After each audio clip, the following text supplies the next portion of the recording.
If you like what you're seeing and hearing, please consider subscribing to the podcast. You can go to either Apple iTunes, the Google Play Store, Spotify, or Amazon Music in the podcast section. It'll hit Monday morning or Sunday afternoon, depending on when it posts. And the video will hit on YouTube and Spotify Monday. Spotify will hit Monday evening, and YouTube it'll hit Monday morning, 7 a.m., just like it does for the audio services. So please go to those places and consider subscribing or listening to the show. You can also write to me at gwgpodfellows@gmail.com if you want to write me a letter. Let me know what you think of the show, things like that. Or you can also find me on Twitter at JustLittleJoe. So go to those places and please consider liking and subscribing. Thanks. And with that, we'll get on to the episode.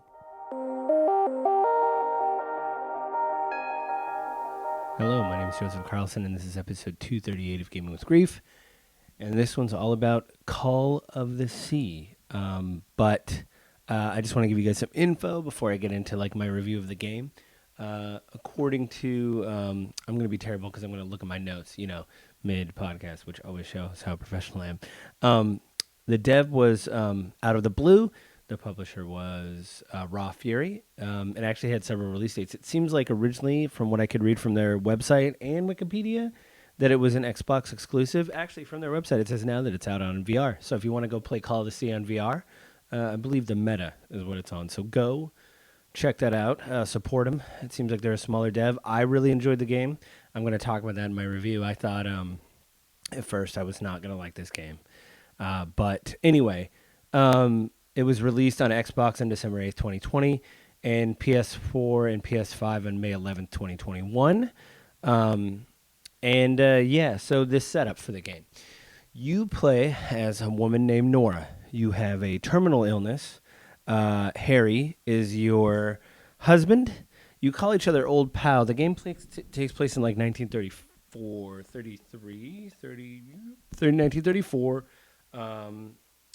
You're traveling to Tahiti on a boat because Harry went missing. He was with some other archaeologists. They were trying to find something on the island, and he sent you a letter and says you need to come here, basically. I did the whole gamut with this game. I just want to start off. I'm going to also completely spoil parts of this game, so spoiler warnings are in effect. So please, if you think that you don't want to be spoiled in the game, go play Call of the Sea. So with that out of the way, let me just get into the game. Right off the bat, this is a puzzle game. I do enjoy puzzles, but I thought I was being strange because some of the puzzles seemed very obtuse. And this, when I got done doing my review, I looked over some other reviews. Obviously, these are old games. But it seems like some other people ding them for some kind of obtuse puzzles as well, because it seemed like... Because to be honest, I looked through a lot of walkthroughs. I use IGN. I use several YouTube videos to just kind of get through the puzzles because I wanted to see what Nora would say about grief, somebody who's suffering from a terminal illness. She basically has black liver spots on her hands, and I guess her mother was like this, which brings up an interesting thing about the end, which I'll get into later. But, what...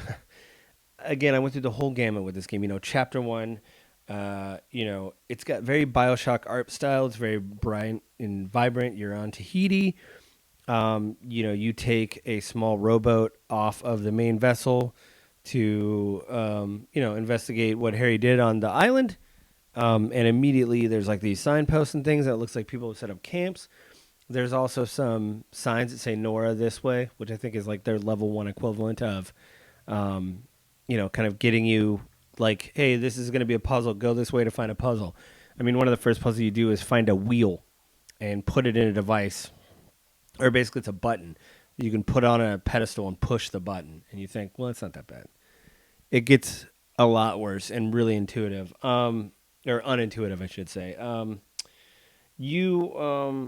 There's only really like in the prologue. There's only like, or in the main, I think thing there, like. The first area, chapter 1, there's like one puzzle to move on, and then there's more puzzles.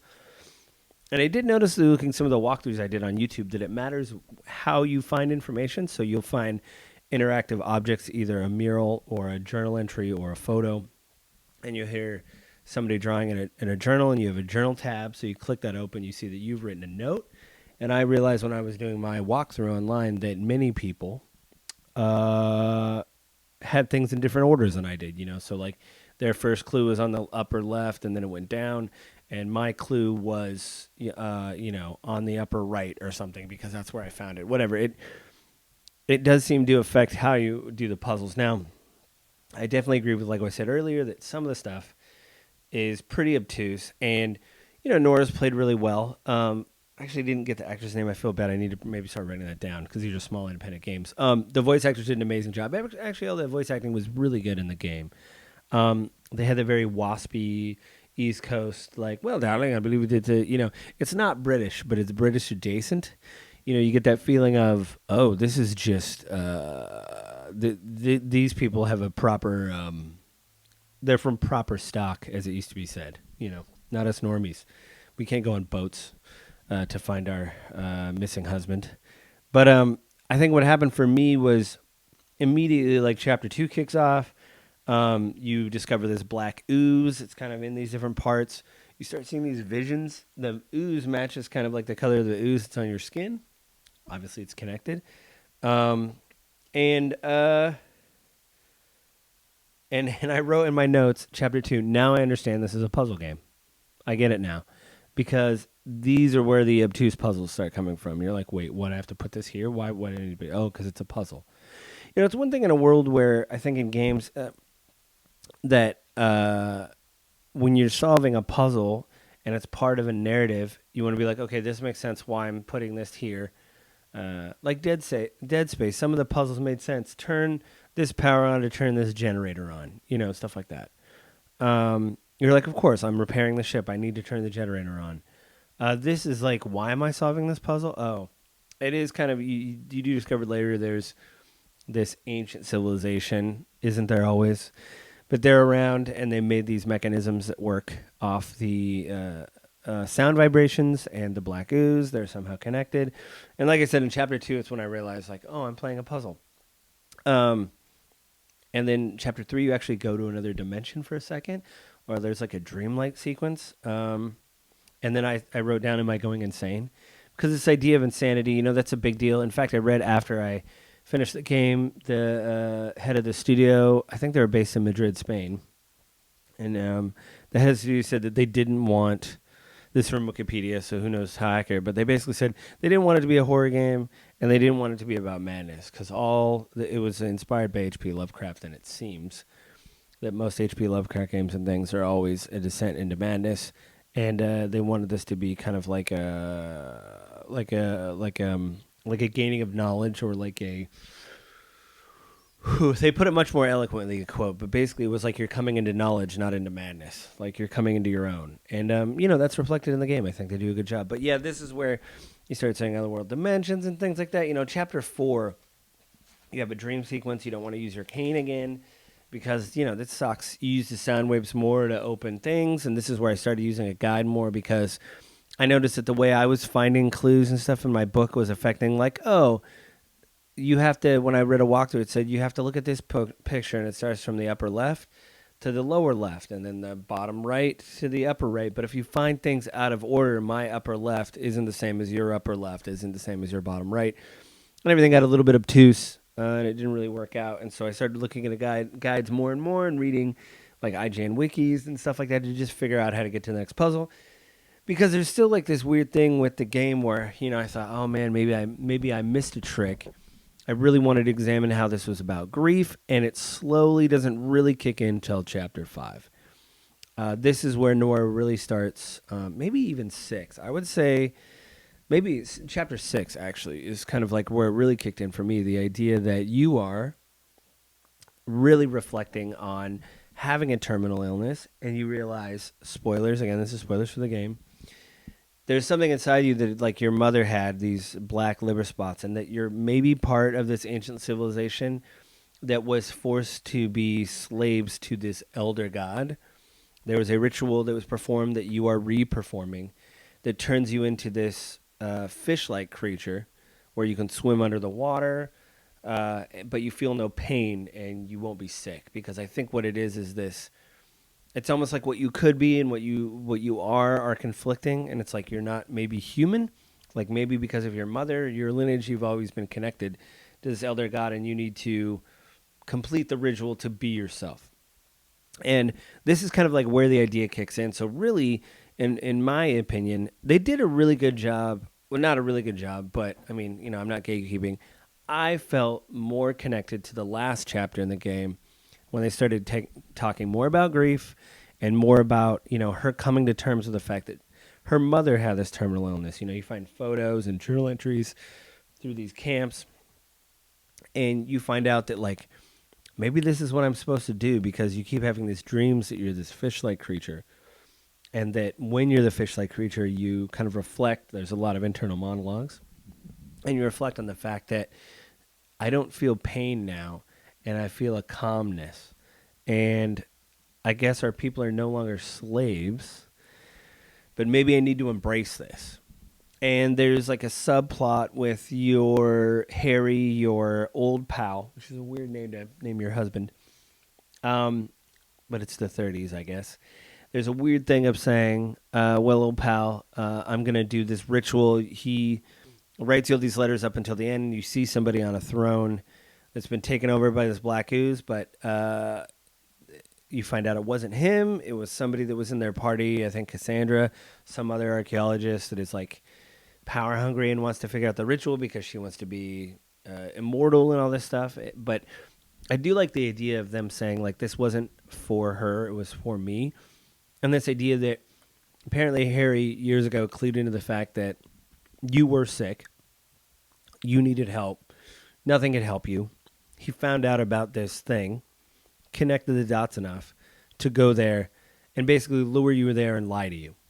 And so you could have the option to complete the ritual, become one of these fish creature that will feel no pain, live, I think, immortally, or at least for a very long time, without any worries.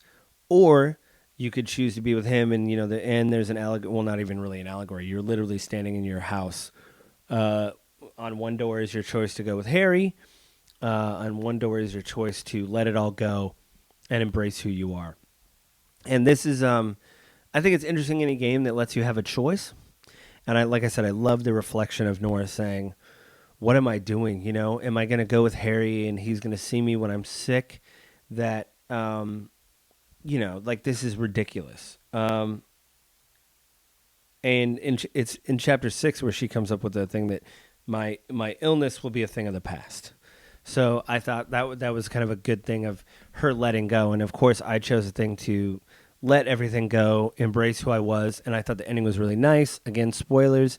You enter a door, basically are swimming underwater. You swim into this big vortex of like a wave pool, tide pool, typhoon.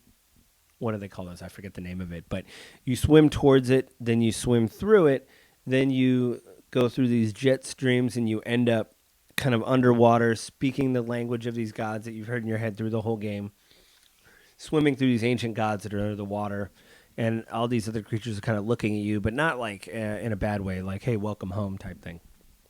And I love that. Now, I watched the other ending on YouTube. It felt like they wanted to give people the choice. It's basically you waking up on the shore saying, I'm going to go find Harry. So here's the deal. Harry gave you all this information so you can go find the island. You can get cured. You can feel better about yourself.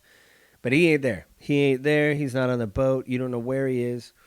So not only do you have to go back to the boat and sail back to wherever you're from, you have to go find Harry. Where is Harry hiding? Who knows? So you're going to take, when Harry knows that, you were sick, he knows that you, won all the time. In fact, after you swim to the vortex and you embrace these elder gods, there's a scene with him at his desk, kind of speaking as an old man. It's like a voiceover. You see his portrait on the wall, and he says, I'm sorry I lied to you for the first and last time, but I wanted you to have a life. I wonder if I made the right choice, and really all I have left is my work. And, he's basically the dean of archaeology somewhere, which is cool. It was really heartfelt. But the other one, where you basically go, I'm going to go find Harry, is you getting on a rowboat, rowing to the boat, and having a voiceover with the captain of the ship. You talk about love. The true meaning of love, in the stories is doing anything for the person, or it ends happily ever after. But real life is, you holding someone's hand till the end, basically, and that's it.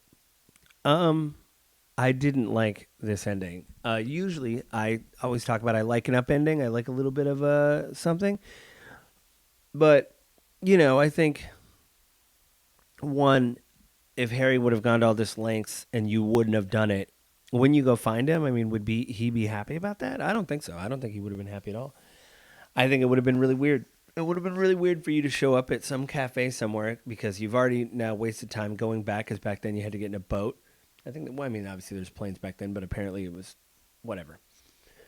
You're spending more time trying to find where Harry is, where he's at, and then when you meet each other, you have to have this difficult conversation of like, yeah, hey, you know what? I know you want me to live and embrace all this stuff, but like, this is for you now. I understand in some situations with terminal illness, people want to spend time with each other. They don't want to get treatment. They want to do as much as they can. I mean, that happened to my father. He basically said, I'm tired of being poked and prodded, and I'm done. But, it just seems like there was this other thing in front of her. And, her mother had this same condition. So what's not to say her mother wasn't like one of these creatures, or, there's this whole plot of kind of, maybe it was part of her lineage was these creatures, and she walked away from it or something, and, fell in love with a mortal man, a little bit, I guess, like The Little Mermaid, but a really dark version of The Little Mermaid. That was more interesting to me, and I think, I don't know, I haven't seen any of the developers to see if there's a canon ending. But I will say that I think for me, the canon ending is you going and embracing, being with these elder gods. Because, I've played Bloodborne. The idea of like, it seems really horrible what these elder gods would do to you. But this actually seems something that was preferable and relaxing. And, she seemed at peace. So it's not really something you could say. I mean, what is the afterlife? There's these questions have been asked since the beginning of time. What am I doing here? What is the afterlife? I have to be honest. I really swung in a big way for this game, where I thought I do not like this. I like some puzzles, but not a lot of puzzles. And I was kind of blown away that there were so many puzzles. But I really came back around in chapter 6 when she openly discussed dealing with death. What do you do when friends lie to you, but they want you to be better? Like, all this stuff was kind of rattling in my head, and I thought, here's where it is. So I took a big journey with this game. It's happened several times over the reviews I've done where you think, this isn't for me, and then you have a turning point. Like Guardians of the Galaxy, I remember going, this is just about, Star-Lord being a good leader.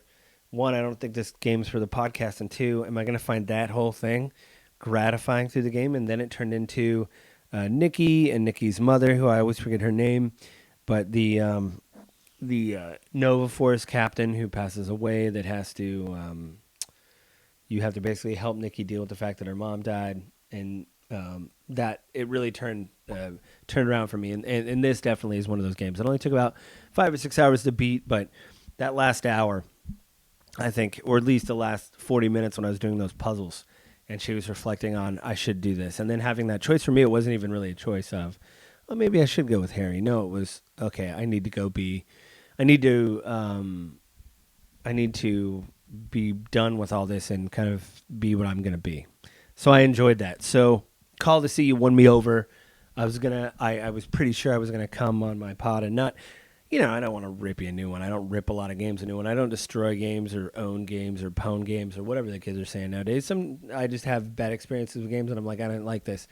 But you really came around and made me think differently. So go play Call to Sea. And if you've listened to this before you played it, what are you doing? What are you doing? Anyway, I love the game. I turned around. I think that made my experience even better, was just turning around on the game and being like, wow, this is really positive. So I think that is it this week. The next few reviews I'm going to do it in sections because the games I'm playing are massive, and I have a day job. So I've kind of just thought about this while I was like coming up with this, finishing up this episode and stuff. I thought to myself, man, there is some white whales of games I want to do. There's 2 that I have right now. So a mini whale and then a white whale those are going to take several episodes. In fact, I kind of want to do that. I'm going to write a little bit more. I do write notes. Some of these episodes I do script for. I try to take detailed notes, though, but I think this one I'm really going to do, I guess, a proper job at YouTube and do like a video essay, because these two white whales for me are very fascinating. One I know is fascinating. The other one, I played them a bit, but I never finished them. In fact, some of my early episodes on this, I did like impressions, but the games were too big. It was too big. So, but I'm gonna hunker down, probably turn it into several parts, and you'll have like a part 1 and a part 2, maybe a part 3. I don't know. We'll see how far. I don't want to stretch it out too much. So, with that, that's been it this week. Everybody have a good week, and I will talk to everybody later.